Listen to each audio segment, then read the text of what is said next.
Welcome to Sunday School. I'm your class master, Mr. Lon. Mr. Johansson is no longer your Sunday School master.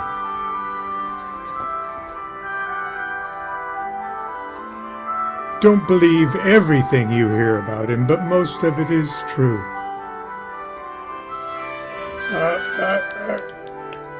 Kill the Bach. Oh, there we... Did that get your attention? Well, it is Sunday school, and as often is the case at Sunday school, Constance has encouraged me to wear a tie and to show some respect. Well, I respect you all, even when I'm sitting here in a sweatshirt. Anyway, there's just a couple things I want to discuss this morning, and one of them is the nature of what initiation is. Okay, there's a difference between like religion and faith, and the experience that we get from churches and things like that, and the experiences that we get from initiation ceremonies. Not that one is better than another, but it's pretty much like apples and oranges, except that at the end of the day, the orange drink at the end is the same. Well, that's my wisdom for today. Now, I'm not a Christian, but or a Jew, but I respect the Holy Scriptures of anybody's Holy Scriptures, and especially the Pentateuch, the first 5 books of Moses of the Old Testament, are particularly interesting and have a great potential for mystical interpretation and Kabbalistic wisdom. And it occurred to me that we always hear the opening lines of Genesis 1:1 that is interpreted into English, or translated into English: in the beginning, God created the heavens and the earth. And there's other ways to more accurately examine the Hebrew of that, which I'm not a big expert on at all. Bathsheba Ash was doing marvelous work in that area at the moment. But it is often translated from Hebrew, in the beginning, Elohim, which is not a singular. It's a plural. In the beginning, gods, both male and female. It's a mixture of male and female as a single thing, a male and female single thing, okay? Plural. Created or formed out of nothing, the heavens and the earth. Now, it doesn't say it formed out of nothing the heavens, and then it formed out of nothing the earth. They go together. At least I've made that observation this morning. The heavens and the earth, as if they're one thing.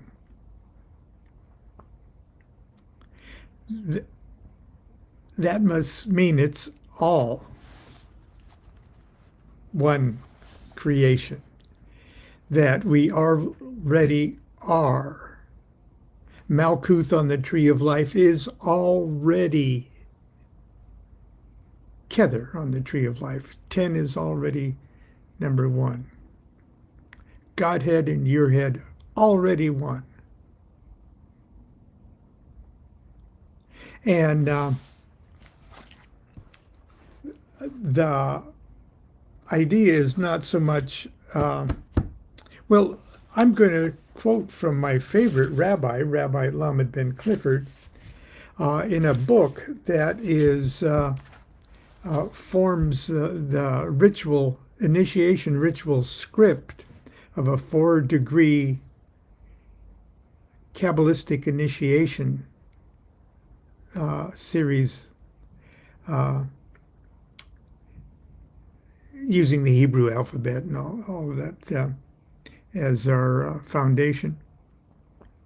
But he gives a little lecture right at first here. According to Ben Clifford, our initiatory journey toward enlightenment is not a tree climbing exercise, but instead a simple process of remembering, reconnecting, reattuning, and re-resonating with the primal pattern of who and what we really are. Now, I talk about this tuning fork, and I use this example of a tuning fork a lot, but this is where I got it from Rabbi Ben Clifford.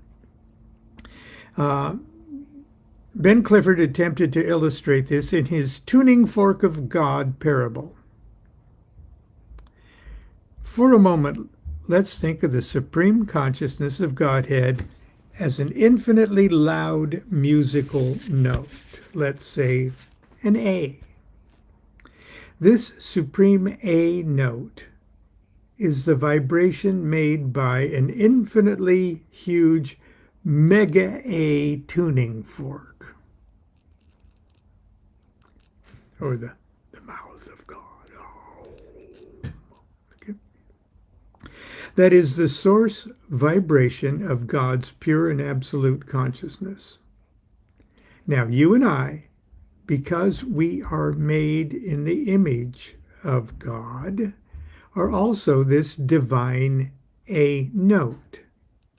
Notice I say we're not the tuning fork. We're the note.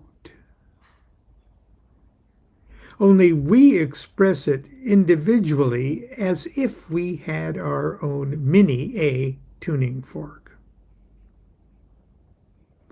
Our true identity is the note, not the tuning fork.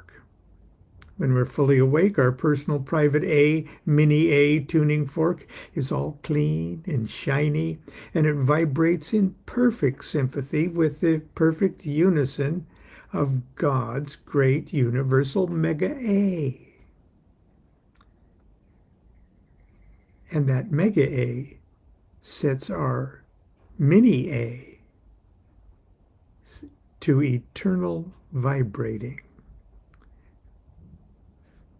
But in our unawakened dream state, our personal miniature tuning fork is not clean and shiny. It is rusted over layer by layer of dreams. With each built-up layer of dream rust, our mini tuning fork loses more and more of its true tone and perfect pitch. With each layer of rust, we fall deeper and deeper asleep to our true identity.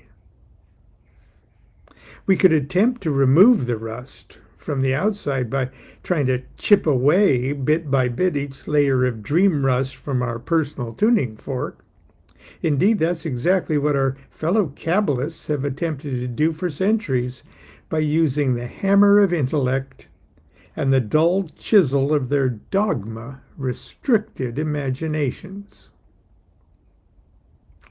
This is really hard work, especially when we consider the fact that the workman doing all this chiseling is still asleep, still dreaming within layers of dreams far removed from the wise supervision of Godhead. Now, Rabbi Ben Clifford is plugging his own thing here. Our process is different. Like King Solomon, who began the task of building the house of God, first entered into the presence of God, seeking only wisdom, we begin by allowing God's big tuning fork to do the hard work for us. We remove the rust by first triggering the primal vibration deep within our little rusted tuning fork, encouraging it to vibrate again in sympathy with the great mega note, the great genetic code of God. We do this by persistent exposure to the formulae of the universal mega note itself, until our tuning fork can no longer remain unresponsive to its true vibratory nature, until it answers the call and irresistibly begins to quiver and vibrate in perfect sympathy with God's great universal note. Until the vibration becomes so intense, so pure that every speck of dream dust, every veil of illusion is buzzed off the surface of our tuning fork and shed from our soul. So what is the genetic code of God? What are the formulae of the universal mega note, whose exposure is going to set our little tuning fork a tingling? You, my dear little tuning fork, you are the formula. You and the 22 letters of the Hebrew alphabet are the code.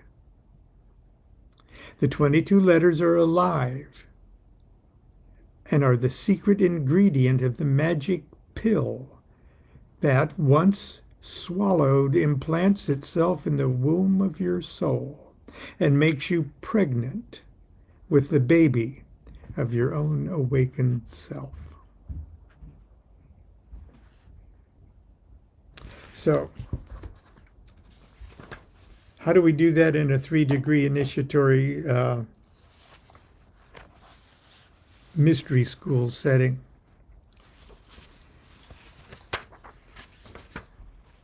We just allow the Hebrew alphabet to do all the hard work for us. This is I'm going to close with the opening of the 1st degree of Rabbi Ben Clifford's Our Holy Order, OHO.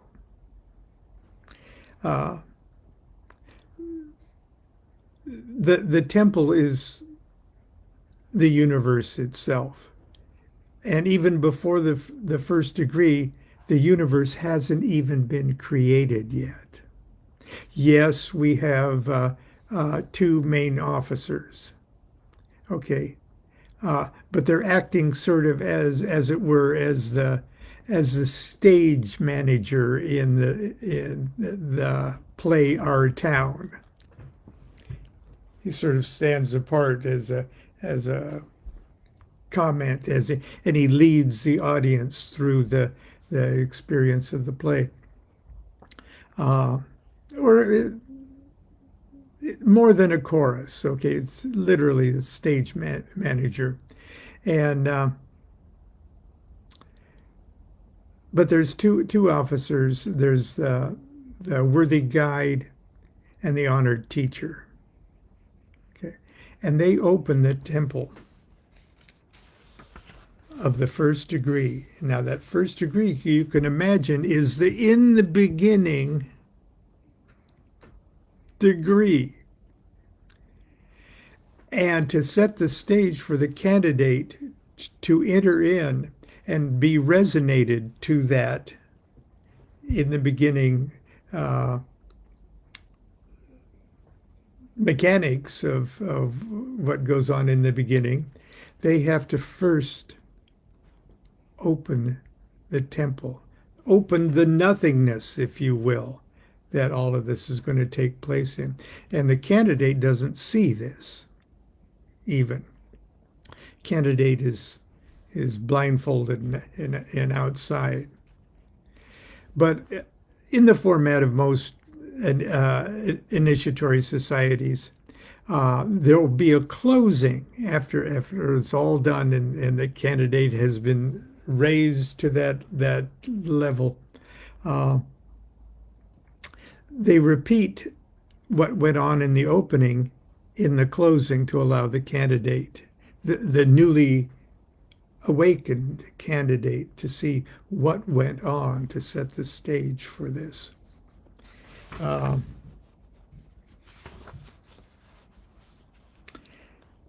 First degree opening ceremony. I'm not going to read it all, don't worry. And hopefully we're going to be doing these 3 degrees up here in the Sacramento area in the not too distant future. We're discussing. We've got a venue to do it, and it'll take place over maybe once a month instead of once every 3 once a day, which was almost killed us all. But anyway, more on that. Watch this space for more information on how you can receive these degrees. Okay. The candidates are sequestered in the waiting area without the temple. Because they are not yet first-degree initiates, they are not allowed to witness the opening ceremony. And the opening ceremony is just performed by the honored teacher and the worthy guide. Worthy guide goes to the altar of light and lights the 3 candles. So there'll be a yellow, blue, and red candle. But let's not worry too much about this. He lights the incense, etc. Then he moves and stands right before the honored teacher's chair. And there's claps and or knocks, for the first degree, there'll be 3 knocks because we're worried about, we're concerned, not worried, we're concerned with the 3 mother letters. That's what's going to open it up. Worthy guide, what is the hour? Worthy guide. No hour. Honored teacher. We dwell in timelessness before the birth of creation. Worthy guide, what is the place? No place, honored teacher. We're poised at the formless, primal center of creation yet to be. Worthy guide, what is the formless primal center? Honored teacher, it is hidden from me. Worthy guide, what God shall create limitless space from the dimensionless center? What God shall bring forth form from formlessness? What God shall fashion time from timelessness? The number 3. Through the agency of the 3 mother letters of the sacred Hebrew alphabet. 3 creates space.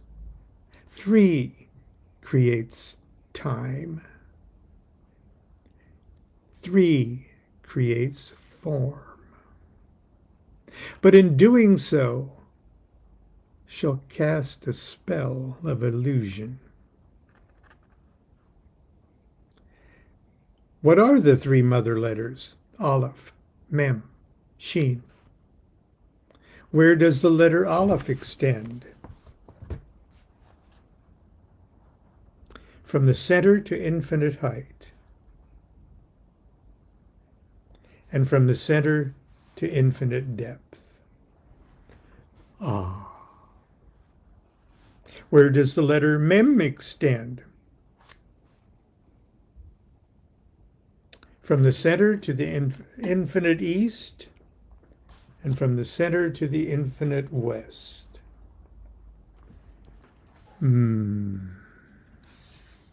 Where does the letter shin extend? From the center to infinite south, north,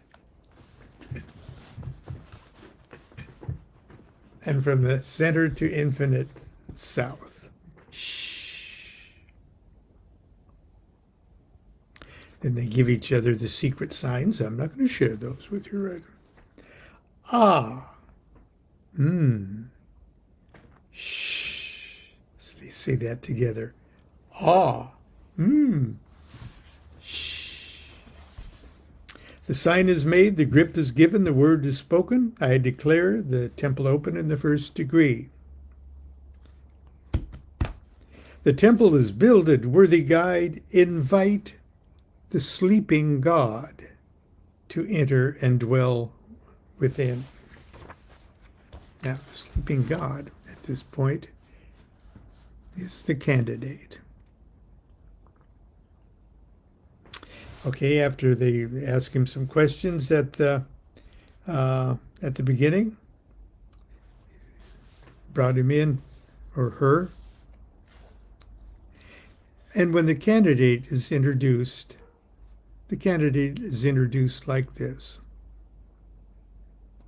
Honored teacher, standing before you is Yah, God of all creation.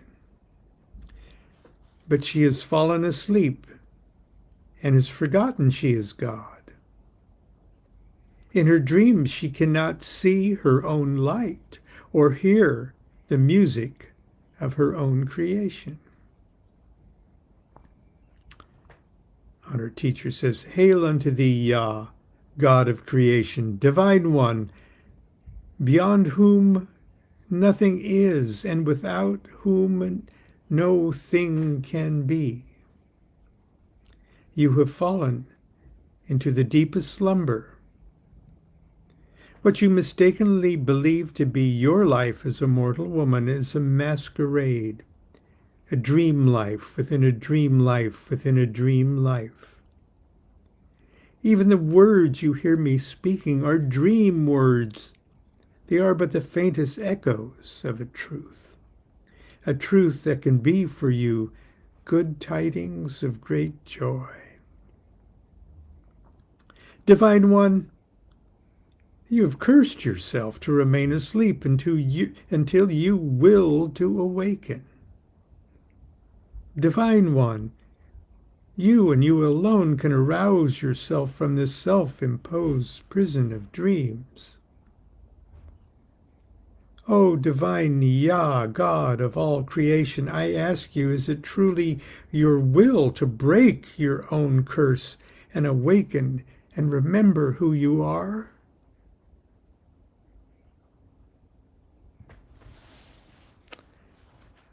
The officers wait for the candidate to say yes. Anyway, I know it's a goofy sounding name, but this is a very, very,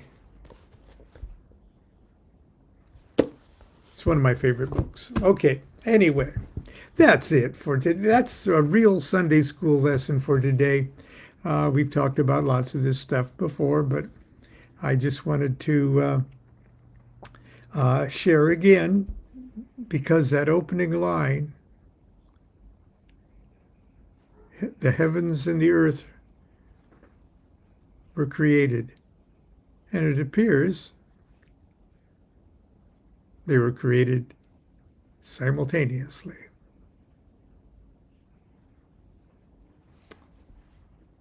Well, until tomorrow. And another order, the order of Monday morning, will start tomorrow. We'll see you. Continue to be good to yourself. Have a great rest of the weekend. Things have become a bit more pleasant weather-wise here in Sacramento. So, and I'll keep you posted on the adventures of my car, which is, I go out there and I see an empty driveway and I go, oh. Anyway, Do what thou wilt shall be the whole of the law. Love is the law, love under will.